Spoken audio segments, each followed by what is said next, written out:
Finally, Gorosei ni-reveal na ang powers sa anime. Pagtapos nga ng ilang taon simula nung nag-debut sila in 2003 sa episode 151, finally na nagpakita na ng lakas itong mga Gorosei sa recent episode. Yes, we admit na nung unang magpakita itong limang Gorosei ang inaakala natin mga matatanda lang sila na nakaupo at nagpaplano ng mga gagawin ng Marines. Pero it turns out na sila pala mismo malahalimaw yung lakas. Yes, literal ngang mga halimaw. Dahil may kanya-kanya silang transformations na talaga namang magugulat ka sa kung ano ang nagagawa nila. At ito nga yung pag-uusapan natin sa video na to. Kikilalanin natin ang bawat isa sa mga Gorosei. Pati na itong bagong Gorosei na si Saint Figarland Garling. Ibe-breakdown ko nga sa inyo yung mga kakayanan nila. At para umpisahan nga itong topic natin mapunta na kaagad tayo sa pinakabatang Gorosei base sa appearance nila. Ito nga si Gorosei Jupiter o sa official name niya na Saint Shepard Jupiter. Base nga sa last name ni Jupiter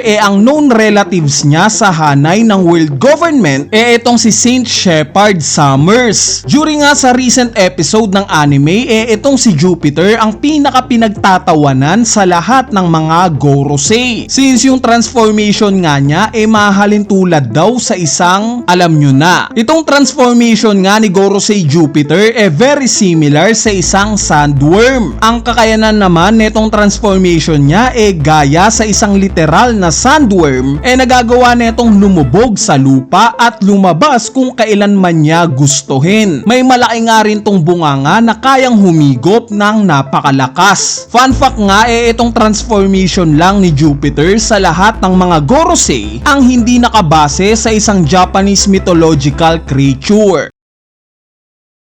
Sumunod naman sa listahan natin itong si Gorosei Mars o sa official name niya na Saint Marcus Mars. During Egghead Island arc nga napag-alaman natin na itong si Marcus Mars lang sa mga Gorosei ang tanging nakakalipad at dahil nga yan sa transformation niya. Since nagiging ibon nga siya na inspired sa Itsumade. Sa mga hindi nakakaalam isa nga itong Japanese mythological creature na may katawan ng ahas, muka ng tao at may pakpak similar sa isang ibon. In terms of abilities naman ipinakita nga ni Gorosei Mars na capable siyang magbuga ng energy beam. Ginawa nga niya to sa pagbutas niya sa barrier ng Labo Face at sa naging pag-atake niya kila Brogy at Dory. Besides nga sa transformation niya pagdating nga sa Haki dalawa lang sila ni Gorosei Mercury ang talagang in-emphasize ni Oda sa paggamit neto during Egghead Island arc. Pagkakita pa nga lang sa kanya ni Jinbei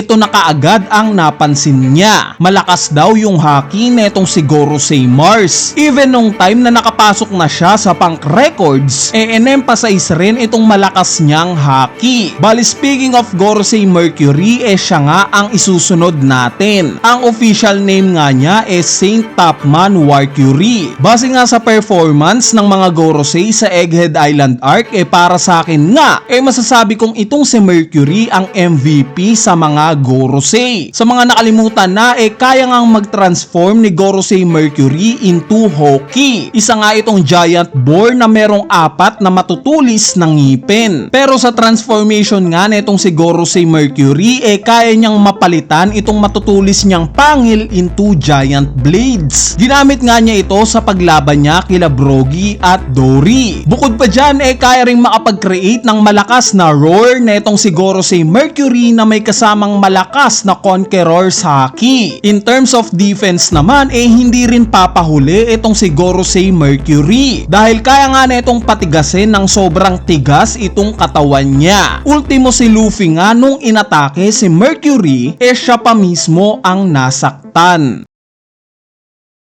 Ang sumunod naman sa listahan natin itong Gorosei na paborito ng lahat na si Gorosei Naso Juro o sa official name niya na si Saint Ethan Baron Venus Juro. During pa nga lang sa introduction ng mga karakter na itong mga Gorosei, alam na kaagad natin na isang swordsman itong si Gorosei Naso Juro since meron nga siyang hawak-hawak na isang espada. Itong espada nga na to pinagsosospetsahan ng marami na ito daw yung Shodai Kitetsu, which makes sense para sa akin dahil base pa nga lang sa appearance ng espada na to kuhang-kuha niya yung design at traits ng isang Kitetsu sword. Sa mga hindi nakakaalam isa nga itong Shodai Kitetsu sa confirm na 12 supreme grade swords, meaning ka-level neto yung Yoru ni Mihawk, Ace ni Roger at Murakumogiri ni Whitebeard. In terms of transformation naman ipinakita ngang nakakapag-transform itong si Gorosei Naso Juro into Bakutsu. Isa nga itong mythical Japanese creature na isang kalansay ng kabayo. Besides nga kay Gorosei Saturn ipinakita na rin yung hybrid form netong si Gorosei Naso Juro. Kung si Gorosei Mercury nga ang masasabi nating Gorosei na may pinakamalakas na depensa, itong si Gorosei Naso Juro naman ang masasabi nating may pinakamalakas na opensa. Dahil during Egghead Island arc nga ipinakita niya kung gaano siya kabilis. Sa saglit na segundo nga lang inubos niya itong mga pacifistas na nasa Egghead Island. Idagdag mo pa itong proficiency niya sa paggamit ng espada na nakakapag-produce pa ng yelo, masasabi nga nating siya ang pinakamalakas sa mga Gorosei in terms of offense. Sumunod naman sa listahan natin itong pinakamatagal nating nakilala na Gorosei na si Gorosei Saturn o sa official name niya na si Saint J. Garcia Saturn. Ang transformation nga na itong si Saturn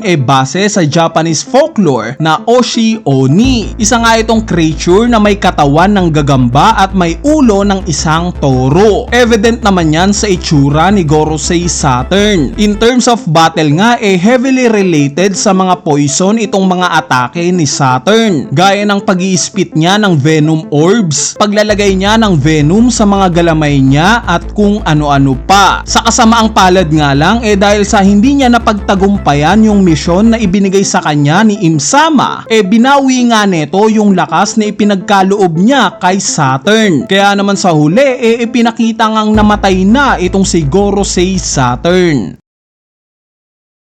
At syempre kung may nawala syempre merong papalit. Nireveal nga in chapter 1125 na ang bagong Gorosei daw itong si Saint Figarland Garling. As we all know siya nga ang tatay nila Shanks at Shamrock. Currently nga sa nangyayaring flashback ng God Valley incident kabilang siya sa mga pangunahing karakter na lumalaban dito. Currently nga wala pang nire-reveal sa kung ano ang tunay niyang kakayanan o kung meron man siyang transformation gaya ng iba pang Gorosei. Basta ang alam pa lang natin capable siyang lumaban gamit ang espada. Anyway, kung iraranggo nga natin itong original Gorosei mula sa pinakamalakas up to sa pinakamahina base sa mga nakita na natin, para sa akin nga ang pinakamalakas itong si Gorosei Mercury since both offense at defense talagang pinakitaan niya tayo. Sunod itong si Gorosei Naso Juro na bilis at opensa naman ang panglaban. Sumunod itong aerial Gorosei na si Gorosei Mars na sinundan naman nila Jupiter at Saturn. Kung mapapansin nyo nakabase nga itong ranggo natin sa kung sino ang unang planeta na malapit sa araw. Teka, para sa inyo ba? Sino sa tingin nyo ang pinakamalalakas na Gorosei base sa mga ipinakita na nila? Kung may listahan nga rin kayo i-comment nyo na yan sa ating comment section sa ibaba para mapag-usapan natin yan. So yun lang, peace!